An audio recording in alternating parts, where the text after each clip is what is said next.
Palakpakan naman kay Chairman. Alright mga katalong, welcome back sa ating channel. For today's video ay magkakaroon nga pala kami ng libreng gupit at feeding program. At bukod pa nga dito ay magbibigay din kami ng regalo para sa mga residenteng napili ng aming proyekto. Sa pangunguna nga ng aming chairman ay ginanap ito dito sa Barangay Kakawan sa bayan ng Pinamalayan. Tulong-tulong nga kami sa pag-iintindi kasama ang ibang residente at sa pangunguna ng mga GTs ng bawat chapter. Sa part niyang ito mga idol ay inaayos pa lang namin ang setup ng venue. At tulong-tulong nga ang bawat isa sa pag-aayos ng nasabing project. Dito na rin kasi kami magluluto, magpapakain at magkakaroon ng libreng gupit. At sa part niyang ito mga idol ay nagintindi na tayo ng ating mga lulutuin. Magluluto nga pala tayo ng pansit at sopas para sa mga residente dito. Habang hindi pa nga naluluto ang sopas at pansit ay nag-start na ang ating ibang kabrad sa paggugupit. Habang tumatagal nga mga idol ay parami na ng parami ang mga taong magpapagupit sa amin. At sa kabilang banda naman ay luto na ang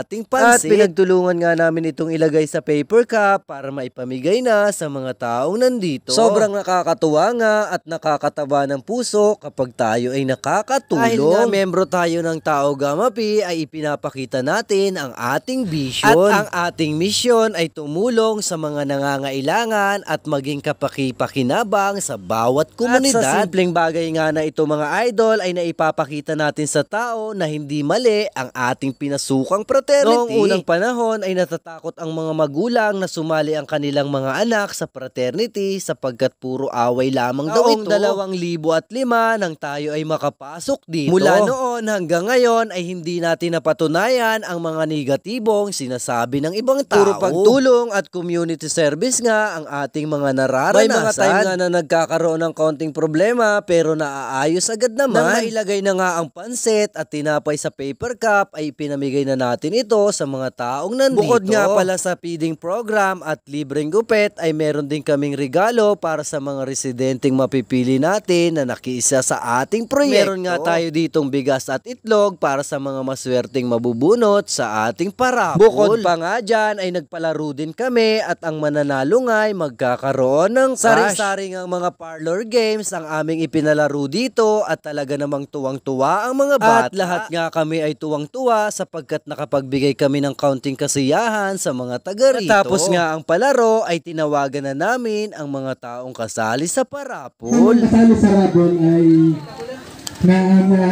at sa part niyang ito mga idol ay unang bumunot ang aming kabrad na Barangay Kagawad ng Kakawan. Bukod nga pala sa aming chairman ay isa din siya sa nanguna para maisagawa ang ating proyekto. At ang sunod nga ditong mga bumunot ay ang mga GTs ng bawat chapters. Ang bawat isa naming nabibigyan ng regalo ay talaga namang tuwang-tuwa dahil sa kanilang mga natanggap. Maliit na bagay ito pero napakalaking tulong nito para sa kanilang pamilya. Malaki nga ang kanilang matitipid sapagkat hindi na sila bibili ng itlog galing sa kanilang budget. At tapos nga ito mga idol ay pinakilala ng aming chairman ng ating page at sana naman po ay suportahan ninyo.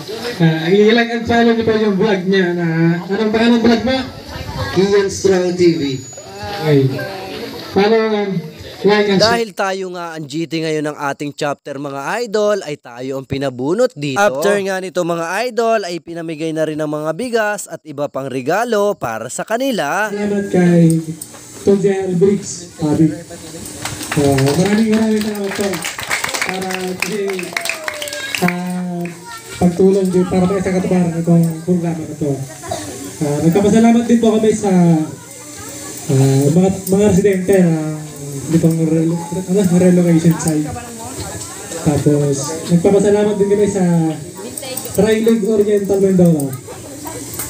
Nagpapasalamat din kami sa lahat ng mga chapters ng Pinamalayan na Pinamalayan Triskelion Municipal Council. Kami ba mga fraternity po kami?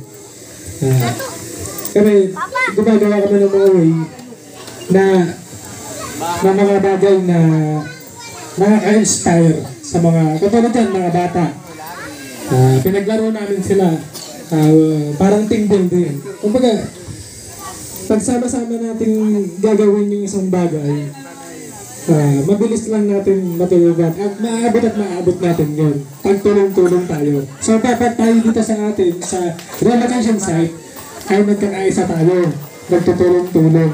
So yun po ang gusto namin ipabatid sa inyo. Nagkaisa po tayo dito sa relocation site.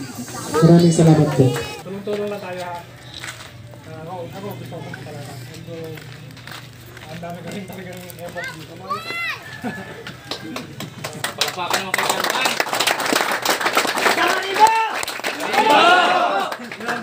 Mga tol, para napag-usapan na rin namin, kasi yung iba GT na lang ang ma-attend the meeting. Napag-usapan namin ni Tol Fritz kanina na kung pwede gawin natin every 2 months, mapili tayo ng barangay na agawan ng kite feeding program.